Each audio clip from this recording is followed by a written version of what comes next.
gente, tudo bem?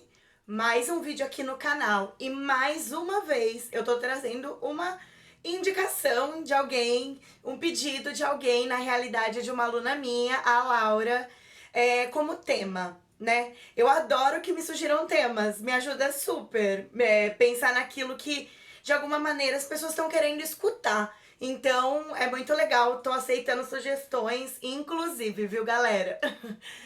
A Laura falou pra mim que gostaria de saber um pouquinho mais sobre feminismo. E como uma das bases desse canal é justamente o feminismo, então eu falei, lógico, mas tão logo eu possa, farei esse vídeo, minha querida. E estou aqui hoje para falar um pouquinho sobre esse tema.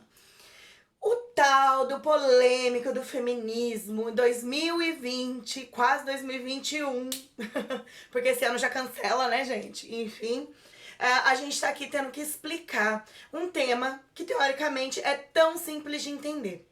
O que é feminismo? Feminismo é a luta das mulheres por igualdade dentro da sociedade.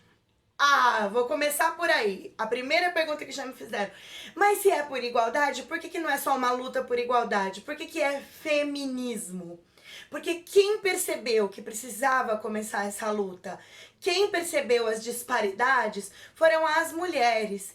Quem ainda está num nível abaixo dos homens na hierarquia de poder social são as mulheres. Então é óbvio que elas criariam uma luta, né, com um nome, na realidade criariam não, começaram a se movimentar, a trocar ideia, e isso se tornou um movimento que a gente tem até hoje, que é o tal do movimento feminista.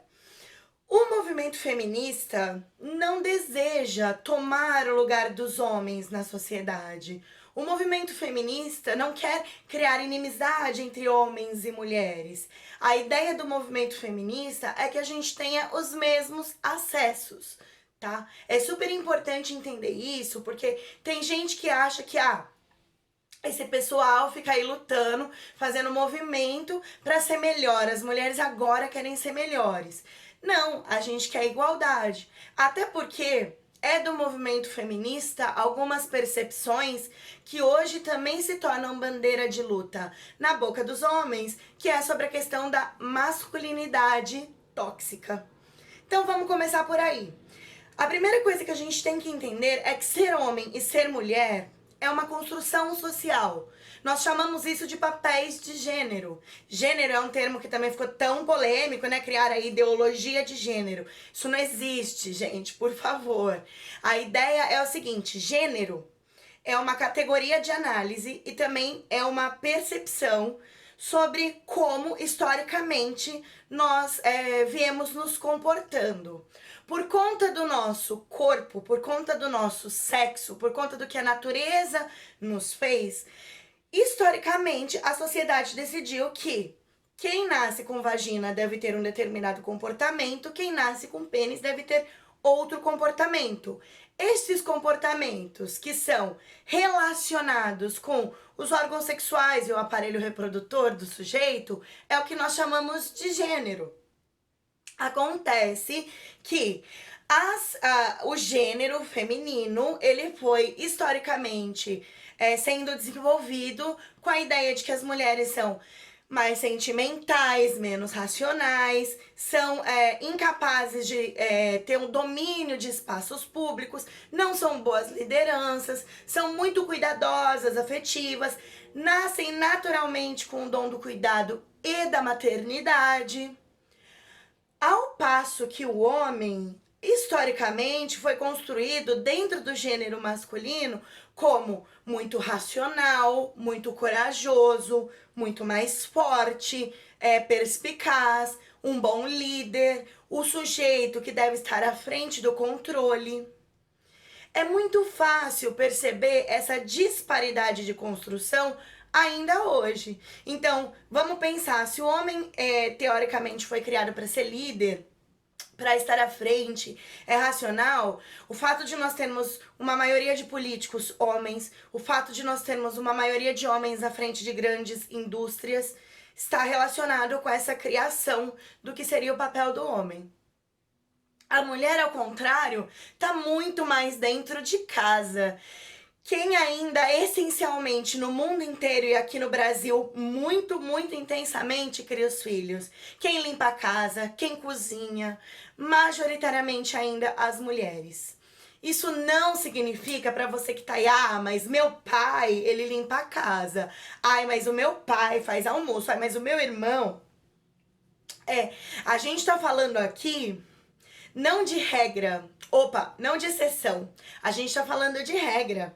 A gente tá falando aqui de situações que são muito recorrentes. Hoje, 2020, melhorou muito do que era 10, do que era 20, do que era 30 anos atrás. Quem dirá mais que isso? Não dá para negar que nós tivemos muitas melhoras nessa relação de gêneros. Mas uma pesquisa de 2019 mostrou que as mulheres ainda trabalham em média por semana dentro de casa cerca de 21 horas. Nos serviços domésticos, cozinhar, lavar, passar. Os homens trabalham em média 10,8. Percebem? Os homens trabalham muito menos dentro de casa. E isso não significa que as mulheres trabalhem menos fora de casa. Porque há tantas mulheres quanto homens ocupando o mercado de trabalho. Inclusive, há um maior número de casas que são chefiadas, monoparentais, ou seja, chefiadas por uma pessoa só, né, que tem filhos, e que a maioria dessas casas monoparentais é chefiada por uma mulher. Então é a mulher que sai, trabalha, volta, cuida do filho, cuida da casa. Essa é a realidade. Essa construção de gênero, ela melhorou muito. A gente tá falando de igualdade já faz tempo, né? Na realidade, a luta feminista surgiu lá no final do século XIX na Europa, mais ou menos da metade pro final. E aí ela se arrasta até hoje. No Brasil, ela ganha força a partir do começo da do século XX, né? Lá pela década de 20, década de 10, e aí a gente vai chegar no que a gente tem hoje. A primeira luta feminista, né, a primeira onda do feminismo é o feminismo que nós chamamos das sufragistas. São as mulheres que começaram a lutar pelo direito ao voto. Foi muito importante a luta das sufragistas, ainda que nós digamos que era um feminismo burguês, porque quem eram essas mulheres que estavam lutando? Mulheres da alta sociedade, que já tinham instrução, mas ainda assim é muito importante porque elas aproveitaram aquela possibilidade, aquela instrução que elas traziam para reivindicar direitos na sociedade. Então é muito importante saber disso, tá? Então essas sufragistas foram aí as primeiras a lutar. Aliás, nós temos um sujeito aí, que eu não vou citar nome porque eu não vou dar ibope, mas que tá cotado para um cargo no poder agora, inclusive essa semana, hoje eu tô gravando, é dia 20 de maio de 2020. Esse sujeito deu uma declaração de que o problema da democracia é ter deixado as mulheres votar. Eu acho que ele não entendeu o que significa democracia.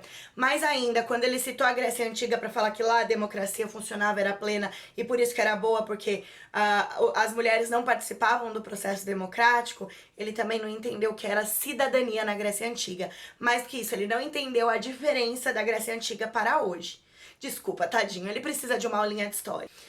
Depois do movimento sufragista, a gente tem a segunda onda, que talvez seja a onda mais conhecida e que mais se fale sobre o movimento feminista, que é a onda lá pela década de 70. O mundo estava passando por uma série de mudanças por ali pela década de 70. A gente, inclusive, tem o emblemático Maio de 68 na França, que foi um grande levante de estudantes pedindo aí transformações gigantescas na sociedade francesa.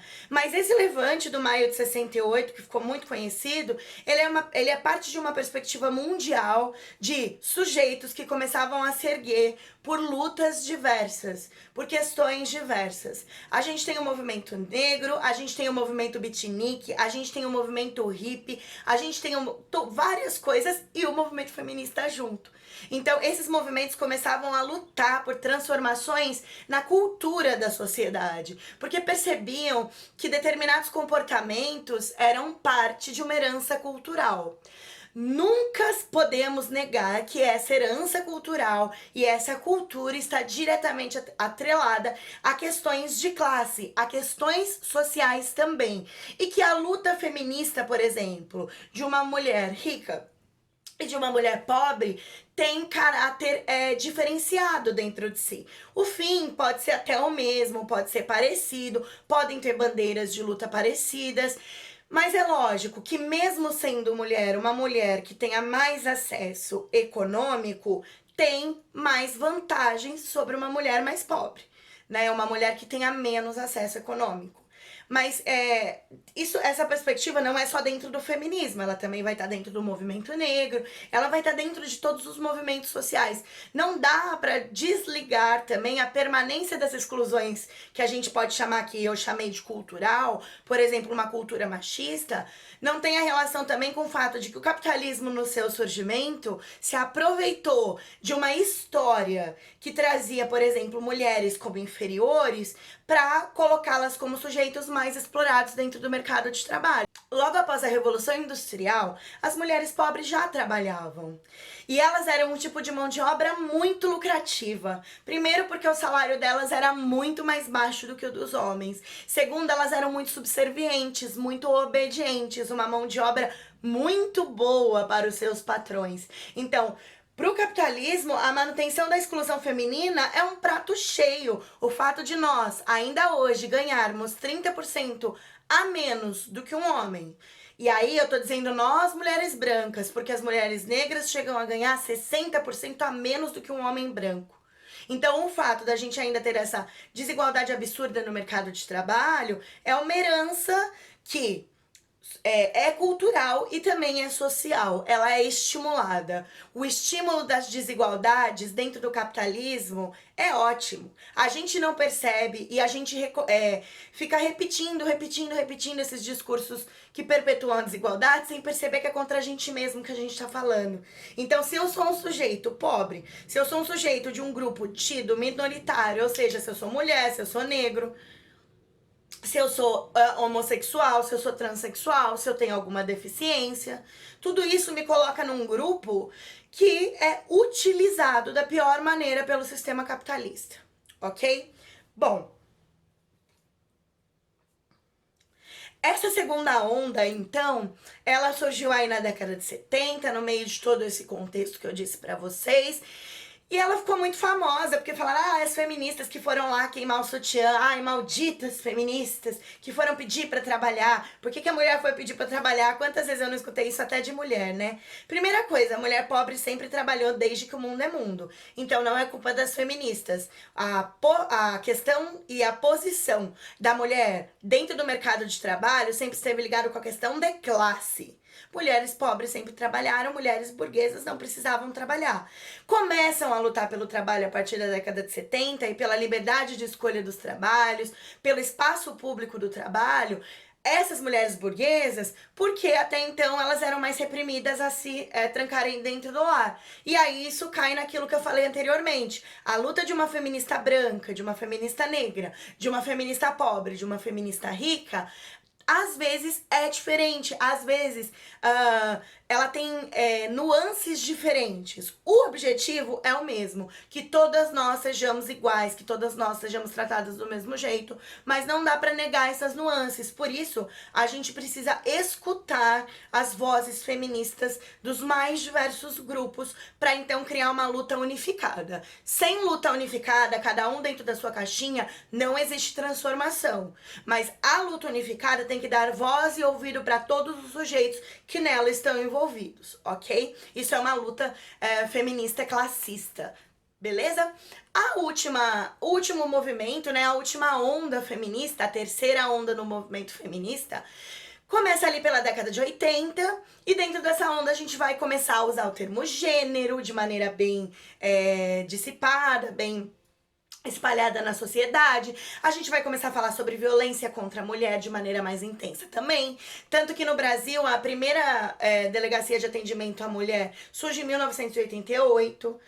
O que não significa que ela tenha avançado tanto, não é pelo fato de que a gente tem um monte de delegacia de atendimento à mulher, né, que tenha melhorado, porque a gente sabe que o atendimento, ele tem diversos problemas. Por outro lado, também não dá pra negar que tenha se ampliado essa rede de atendimento. Então, assim, a gente não pode negar os avanços, mas a gente também não pode deixar de lutar. Por quê? Quantas vezes eu escutei as pessoas falarem: Bruna, mas feminismo 2020, pra quê? As mulheres já são livres, já põem as roupas que querem, já vão onde querem, já escolhem o que querem.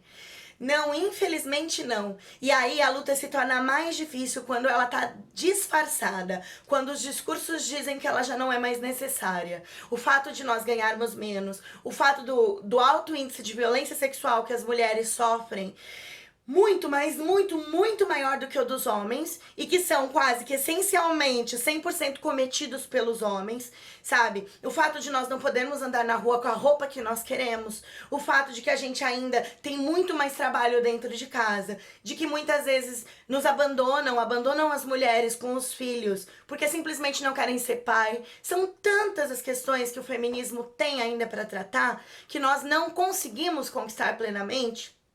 O que eu quero dizer é que, primeiro, o feminismo tem várias correntes. Não existe só um feminismo, existem diversos feminismos.